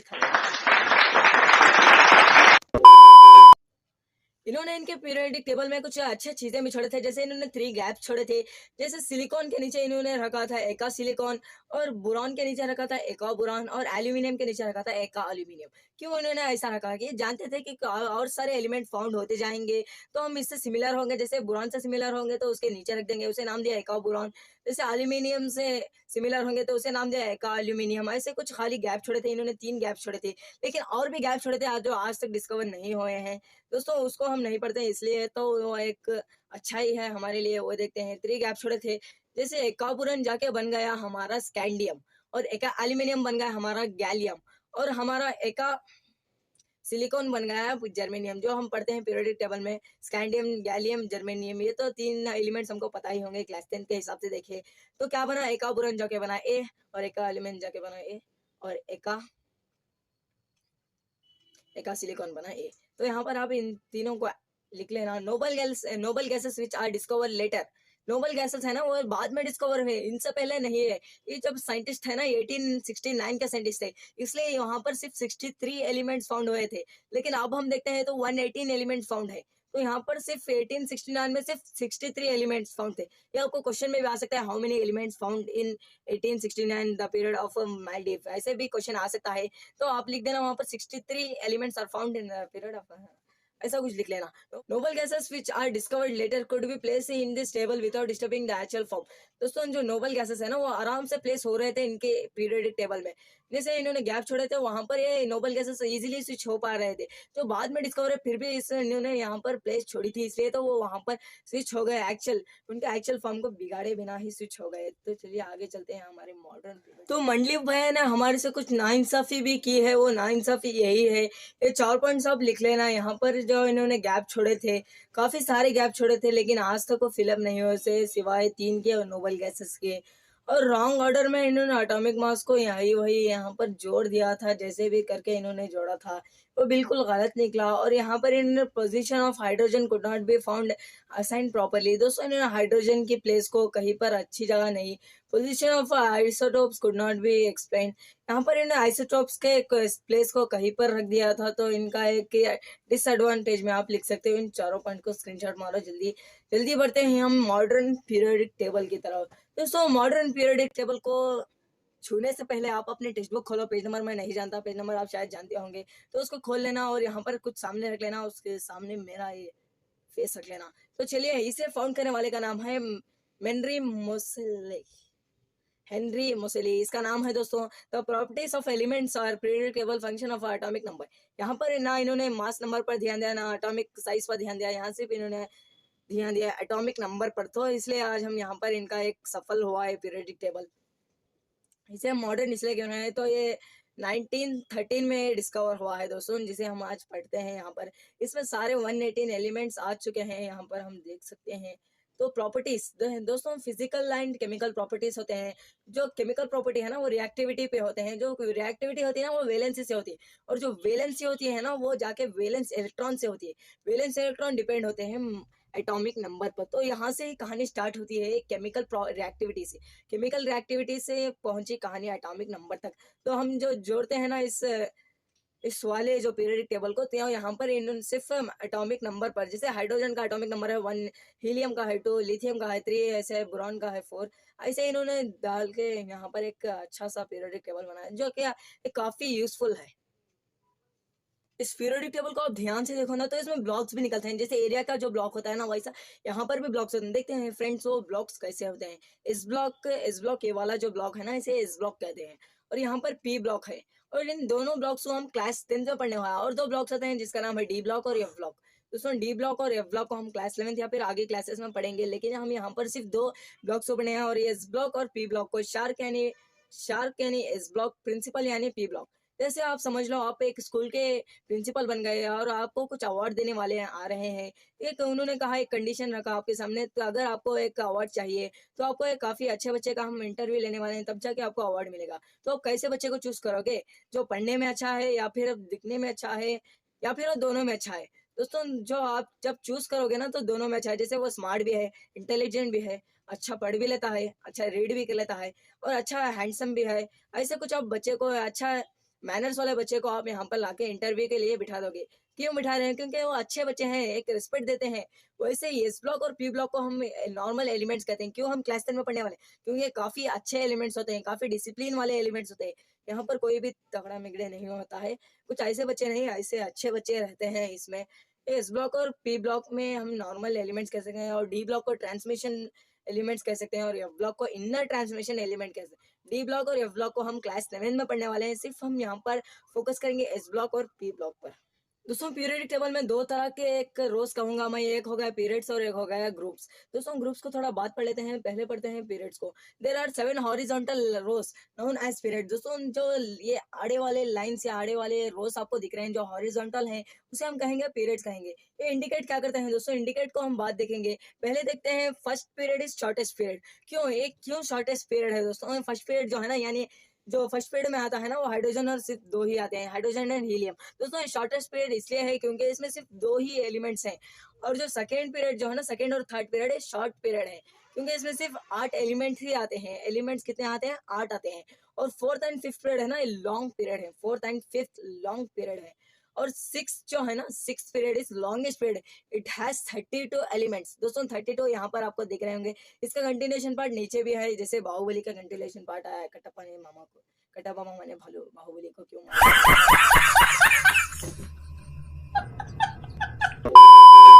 ऐसे इसका कंटिन्यूएशन पार्ट नीचे आता है। और 7th पीरियड को हम कहेंगे इनकम्प्लीट पीरियड। क्यों इसे इनकम्प्लीट कर रहे हैं, क्या इन्होंने कंप्लीट नहीं किया? जी हाँ दोस्तों, इन्होंने कंप्लीट नहीं किया। अगर आगे कुछ एलिमेंट्स फाउंड हो रहे हैं तो उसे यहाँ पर प्लेस करते जाएंगे, यहाँ पर 7th पीरियड में इसको प्लेस करते जाएंगे।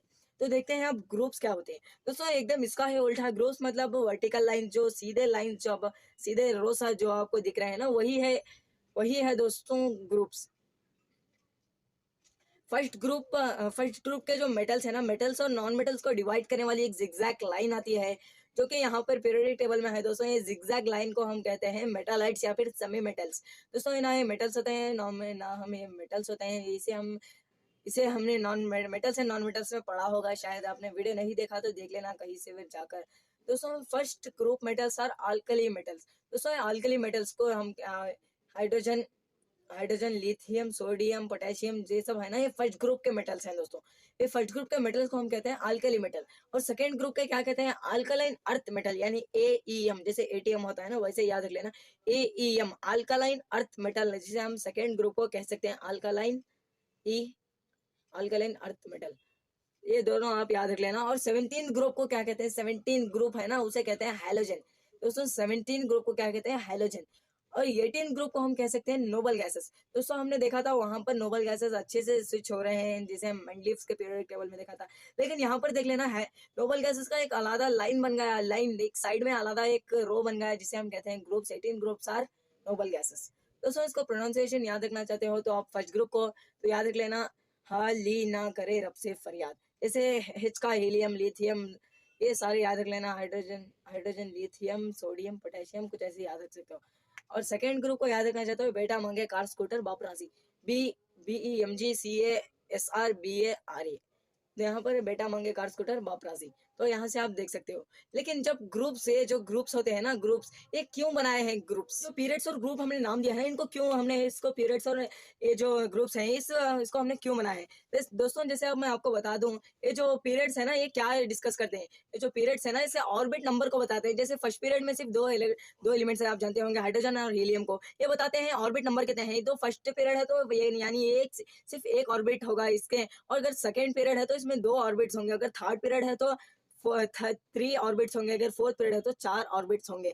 ये बता रहा है हमें क्या, पीरियड्स बता। लेकिन ग्रुप क्या बताते हैं, ग्रुप्स क्या है, किसलिए हम यूज करें। ग्रुप जो होते हैं ना वैलेंस इलेक्ट्रॉन को बताते हैं। जैसे वैलेंस इलेक्ट्रॉन शायद आप नहीं जानते होंगे, तो वैलेंस इलेक्ट्रॉन शायद आप जान भी सकते होंगे। 9th में हमने पढ़ा था वैलेंस इलेक्ट्रॉन होता है outer most electron of atom is called valence electron. दोस्तों जो सबसे जो करीब होता है, जो सबसे जो दूर होता है, यानी आउटर मोस्ट जो इलेक्ट्रॉन होता है उसी को हम कहते हैं वैलेंस इलेक्ट्रॉन। ये जो ग्रुप्स है ना ये वैलेंस इलेक्ट्रॉन को बताए। जैसे फर्स्ट ग्रुप हो गया ना, वो हमें क्या बता रहा है, यानी सिर्फ इसमें एक वैलेंस इलेक्ट्रॉन है। ऑब्वियसली आप जानते होंगे जैसे हाइड्रोजन में सिर्फ एक ही इलेक्ट्रॉन घूमता है इसमें, तो यही एक वैलेंस इलेक्ट्रॉन। क्या इससे आगे आउटर मोस्ट कुछ लेयर है, नहीं है दोस्तों। आप हम मिलकर जानते हैं, तो यही सिर्फ इसमें एक ही वैलेंस इलेक्ट्रॉन होता है दोस्तों। जैसे आप हीलियम को देखें, इसमें भी एक ही वैलेंस इलेक्ट्रॉन होता है।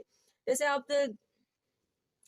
आप 13 ग्रुप यानी इससे यहाँ पर इस बीच के ब्लॉक को छोड़ देना है, जैसे आपको इस वाले को हटा देंगे। जैसे आप 13 ग्रुप जो है ना वो 3 वैलेंस इलेक्ट्रॉन को दिखाएगा, और 14 group 4, 15 group 5 valence electron, 16 group 6 valence electron, 17 group 7 valence electron, 18 obviously 8 valence electron को दिखाएगा। ये क्या बता रहे हैं, ग्रुप्स दिखा रहे हैं वैलेंस इलेक्ट्रॉन को।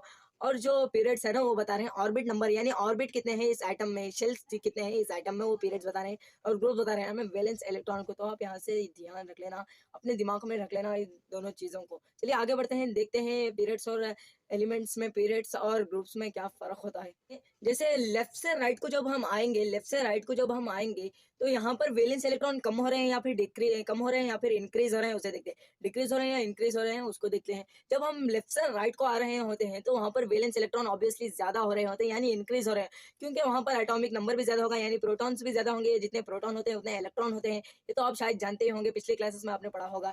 जितने ज्यादा इलेक्ट्रॉन्स होंगे तो उतने ज्यादा डिस्ट्रीब्यूट होते जाएंगे ना ऑर्बिट में। तो यहाँ से आप कह सकते हैं लेफ्ट से राइट वैलेंस इलेक्ट्रॉन ज्यादा हो रहे हैं। और टॉप टू बॉटम जैसे हो रहे हैं, टॉप टू बॉटम से जैसे हम देखते हैं ये सिमिलर होते हैं, क्योंकि यहाँ पर एक ही ग्रुप है ना दोस्तों। एक ग्रुप मतलब एक ही वैलेंस इलेक्ट्रॉन होगा। जैसे टॉप टू बॉटम आप देखोगे, जैसे इस थर्ड ऑर्बिट को यानी 13th ऑर्बिट को ले लेते हैं हम यहाँ पर, तो यहाँ पर इसका वैलेंस इलेक्ट्रॉन होगा 3 ऑब्वियसली हमने यहाँ पर मैंने बताया आपको 3 वैलेंस इलेक्ट्रॉन होगा 13th ग्रुप का दोस्तों। जैसे 13th ग्रुप को हम एग्जांपल लेते हैं, टॉप टू बॉटम कुछ चेंजेस हो रहे हैं, जैसे वैलेंस इलेक्ट्रॉन इसका भी 3 है, इसका भी 3 है, इसका भी 3 है, यानी ये सारे ग्रुप का ही वैलेंस इलेक्ट्रॉन 3 हो चुका है। टॉप टू बॉटम जब हम देखेंगे इट रिमेंस सेम दोस्तों। जब वैलेंसी टॉप टू बॉटम को देखेंगे ना तो it remains same.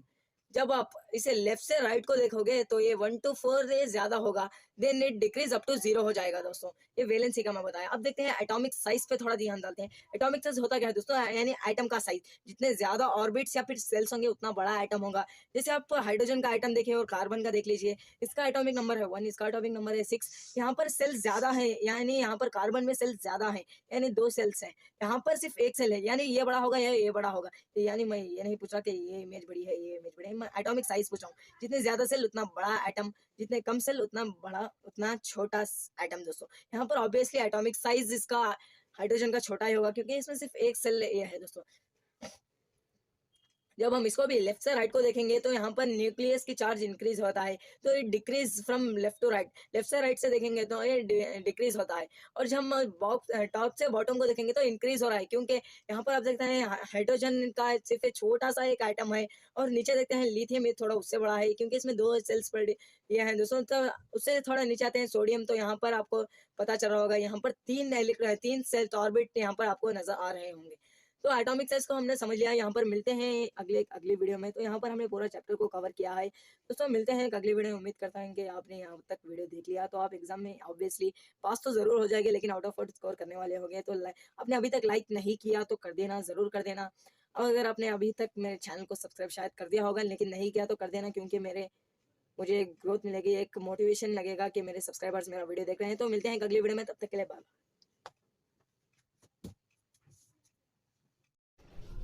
Combination reaction, decomposition reaction, displacement reaction, double displacement reaction, आज हम इन चारों रिएक्शन को एक वीडियो में पढ़ने वाले हैं। चलिए स्टार्ट करते हैं। पहले कॉम्बिनेशन रिएक्शन।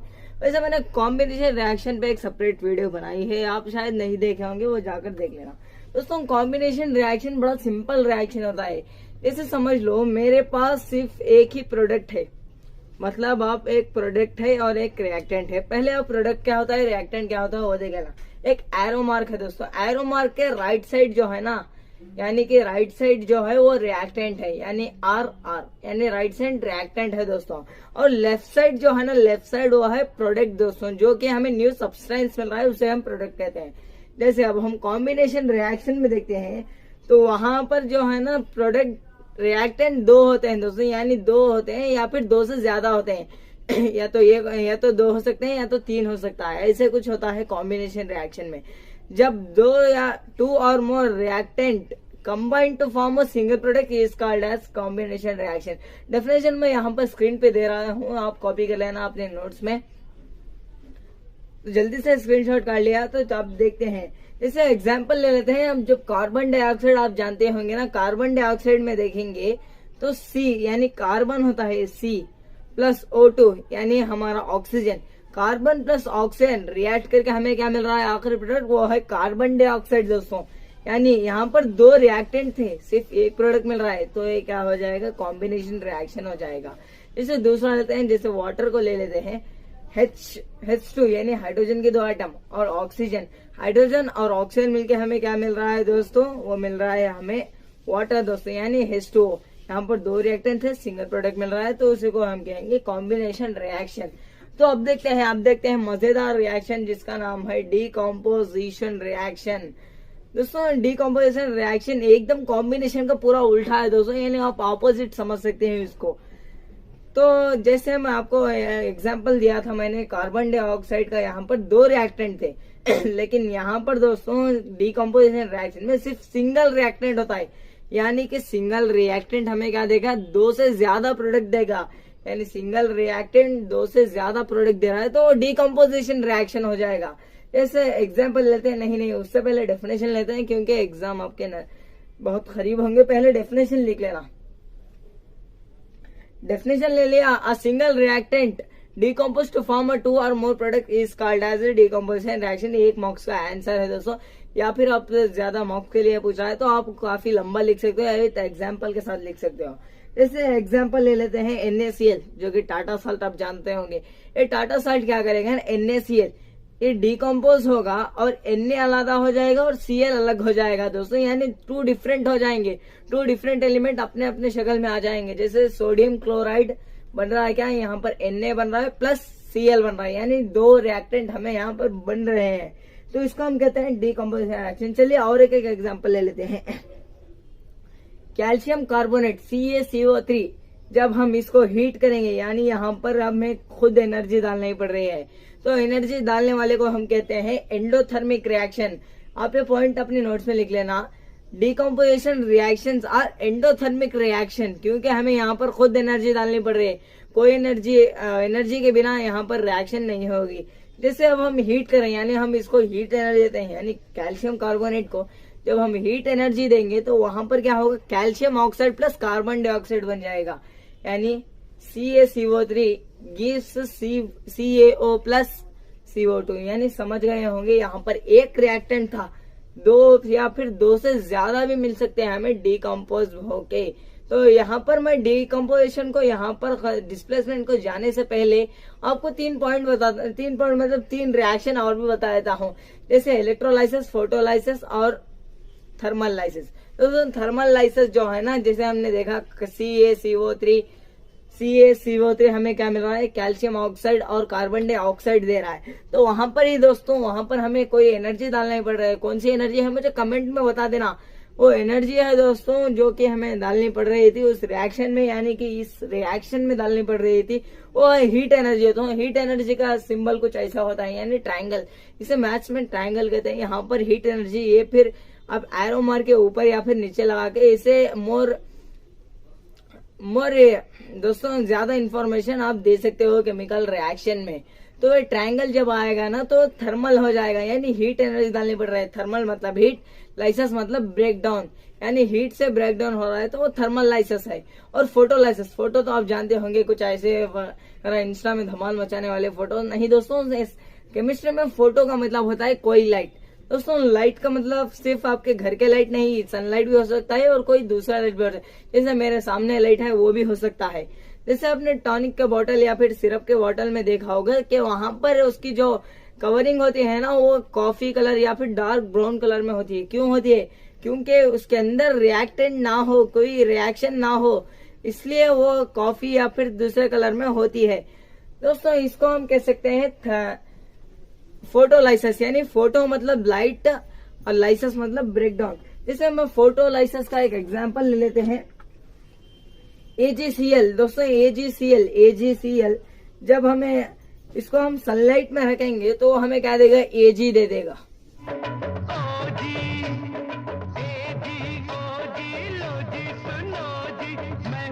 गए दोस्तों, Ag दे देगा प्लस Cl अलग हो जाएगा। यहाँ पर देख लेना आप, सारे एग्जाम्पल में, यहाँ डिकम्पोजिशन के सारे एग्जाम्पल में सिर्फ आपको एक ही रिएक्शन दिखेगा, क्योंकि हम डिकम्पोजिशन रिएक्शन के तीन रिएक्शन को पढ़ रहे हैं दोस्तों। लाइसिस, फोटो मतलब लाइट, लाइसिस मतलब ब्रेकडाउन, अभी मैंने बताया आपको। AgCl को जब हम सनलाइट में हीट करेंगे, यानी सनलाइट लाइट एनर्जी दोस्तों, हीट एनर्जी नहीं, लाइट एनर्जी जब इस पर पड़ेगी तो Ag अलग हो जाएगा और Cl अलग हो, यानी Ag प्लस Cl हो जाएगा। जब हम बात करते हैं इलेक्ट्रोलाइसिस, दोस्तों क्या मैं आपको पानी देकर बताऊं कि आप इसमें से हाइड्रोजन अलग कर दो, ऑक्सीजन अलग कर दो, क्या आप कर सकोगे? जी नहीं दोस्तों, आप नहीं कर सकोगे, लेकिन साइंटिस्ट के लिए काफी इजी होता है। तो कैसे करते हैं? इलेक्ट्रोलाइसिस को ही करते हैं दोस्तों। यहाँ पर पानी में करंट पास करते हैं जिससे हाइड्रोजन अलग हो जाए और ऑक्सीजन अलग हो जाए, यानी H2O gives H2 plus O2। दोस्तों यहाँ पर हाइड्रोजन अलग कर रहे हैं, ऑक्सीजन अलग कर रहे हैं। ये आपके डायग्राम टेक्स्ट बुक में दिया होगा, आप जाकर यहाँ पर ये सीख लेना, डायग्राम एग्जाम में जरूरी है दोस्तों। अब देखते हैं डिस्प्लेसमेंट रिएक्शन। डिस्प्लेसमेंट रिएक्शन बड़ा सिंपल रिएक्शन है दोस्तों। डिस्प्लेस मतलब किसी और चीज को भगा देना, यानी अपने घर से भगा देना। तो यहाँ पर देख लेना, डिस्प्लेसमेंट में काफी सिंपल है दोस्तों। डिस्प्लेसमेंट का रिएक्शन या फिर आप डेफिनेशन यहाँ पर लिख सकते हो, जल्दी से लिख लेना। अब देखना दोस्तों, इसे एग्जाम्पल ले लेते हैं। पहले समझने से पहले एग्जाम्पल, कोई लेस रिएक्टिव होता है, कोई मोर रिएक्टिव होता है, कोई लेस एनर्जेटिक होता है, कोई मोर एनर्जेटिक होता है। जो लेस रिएक्टिव है ना, उसे हाई रिएक्टिव वाला खोपस के मार देगा दोस्तों, यानी लात से मार देगा। ऐसा ही कुछ होता है इस डिस्प्लेसमेंट रिएक्शन में। डिस्प्लेस करना मतलब उसे भगा देना दोस्तों, उसे भगा देना ही डिस्प्लेस होता है। जैसे मैंने एग्जांपल लिया यहाँ पर जिंक प्लस कॉपर सल्फेट। अब शायद जानते होंगे जिंक प्लस कॉपर सल्फेट हमें क्या है, जिंक सल्फेट प्लस कॉपर। यहाँ पर देखना कॉपर सल्फेट के साथ था, लेकिन जब इसे हमने रिएक्शन में कन्वर्ट किया, प्रोडक्ट साइड देखोगे तो कॉपर अकेला है। यहाँ पर कॉपर जो है ना, प्रिसिपिटेशन हो रहा है। प्रिसिपिटेशन को हम एरो मार्क देते हैं, जैसे कुछ ऐसा, यानी ये नीचे जा रहे हैं, मतलब कुछ नीचे जाकर ऐसा कुछ प्रिसिपिटेट हो रहा है, तो हमें उसे नीचे का एक्शन या प्रिसिपिटेशन पे मैं कोई और वीडियो बना दूंगा जिससे आपको हेल्प हो प्रिसिपिटेशन क्या होता है।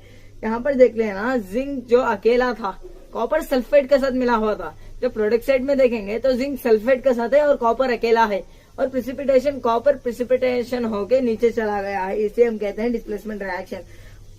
A more reactive element displays a high reactive element is called as a displacement reaction।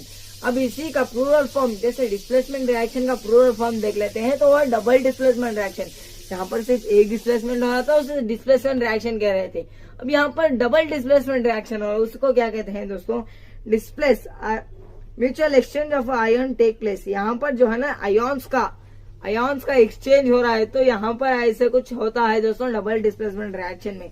जैसे मैंने एग्जांपल ले लेते हैं, एडी यानी ए सिर्फ एक कंपाउंड है plus BC, AD plus BC gives us AC plus BD. यहाँ पर देखना है ए डी के साथ था, बी सी के साथ था। यहाँ पर जब हम प्रोडक्ट साइड में देखेंगे तो ए सी के साथ है और बी डी के साथ है। जैसे आप समझ लेना दो फ्रेंड्स है और दो फ्रेंड्स है, यानी चार फ्रेंड, ये इसके साथ चले जाएगा, ये इसके साथ चलेगा, कुछ ऐसा हो जाएगा यहाँ पर। जैसे हम ले लेते हैं न्यूट्रलाइजेशन प्रोसेस का ही एग्जांपल ले लेते हैं, न्यूट्रलाइजेशन रिएक्शन का ही एग्जांपल देखते हैं। NaOH जो कि एक बेस है, इसमें हम HCl यानी हाइड्रोक्लोरिक एसिड ऐड करेंगे तो हमें क्या मिलेगा, वहां पर NaCl प्लस H2O। दोस्तों यहाँ पर देख लेना, Na हाइड्रोक्साइड के साथ मिला हुआ था, जब हम यहाँ पर देखेंगे तो ये Cl के साथ मिला हुआ है, यानी सोडियम क्लोराइड बन चुका है। और H जो है ना, यहाँ का H और यहाँ का H कट के हमें H2O मिल जाएगा, जो कि O हाइड्रोक्साइड का था, वो O यहाँ पर आ जाएगा, H2O बन जाएगा, जिसे हम कहते हैं वाटर। दोस्तों वाटर बन जाएगा।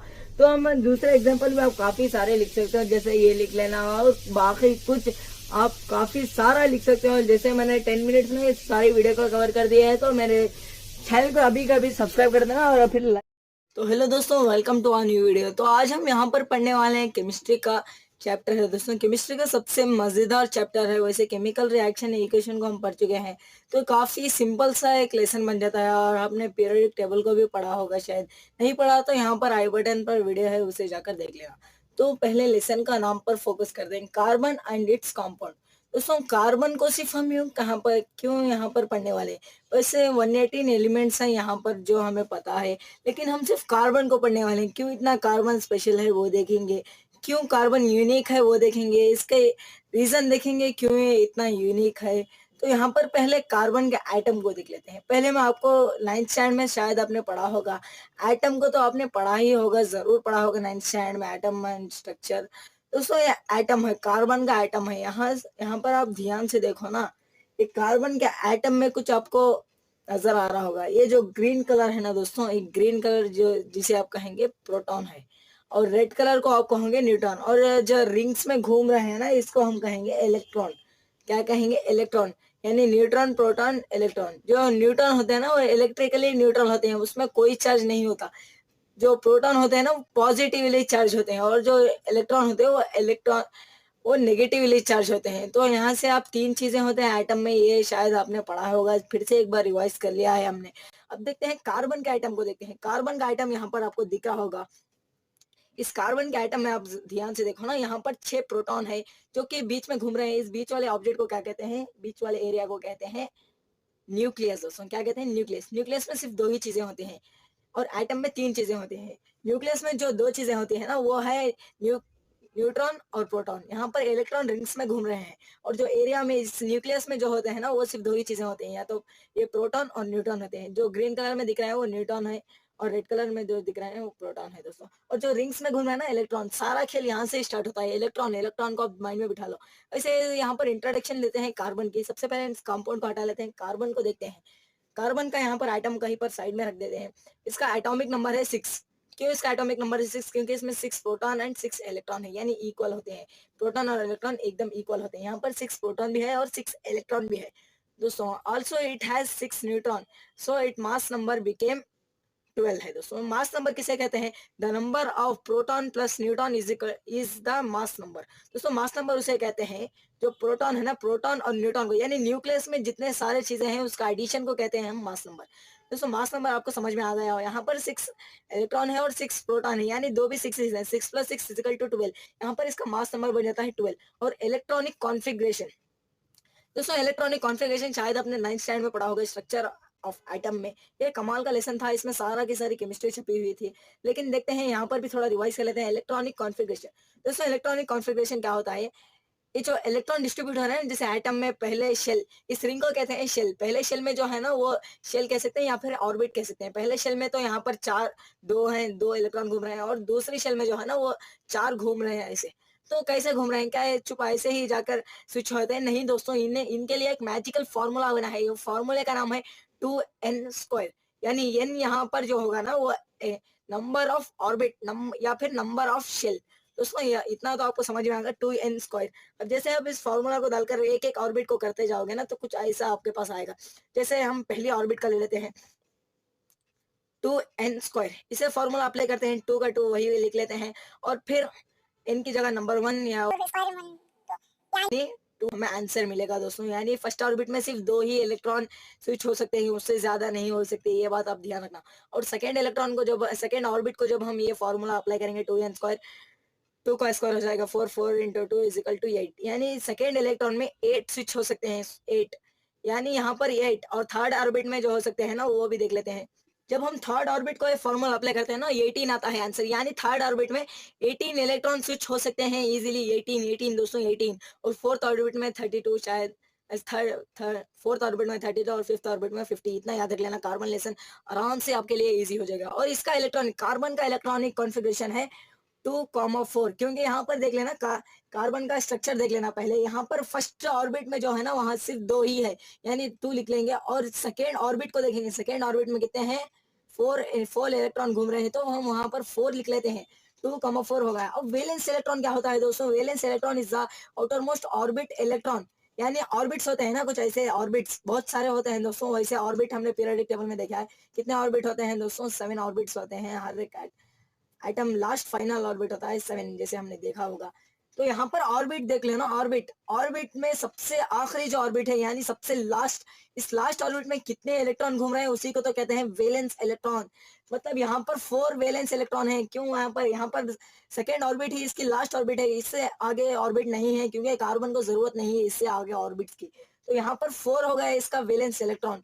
तो इसकी वैलेंस इलेक्ट्रॉन, सो ये टेट्रा कोवैलेंट है, टेट्रा वैलेंट है, क्योंकि टेट्रा मतलब 4, वैलेंट मतलब यहाँ पर वैलेंस इलेक्ट्रॉन जो घूम रहे हैं वो 4 है, यानी टेट्रा वैलेंट है। इतना आपको इंट्रोडक्शन समझ में आ गया होगा शायद, मुझे लगता है। तो वैसे लाइक कर देना, वैसे लाइक तो बनता ही होगा। या दोस्तों कार्बन काफी सिंपल लेसन है, आगे बढ़ते हैं, इस देखते हैं और क्या।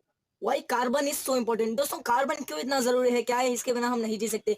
जी तो सकते हैं लेकिन प्लांट्स नहीं जी सकते, क्योंकि प्लांट्स को चाहिए होता है CO2 जो कि कार्बन डाइऑक्साइड है।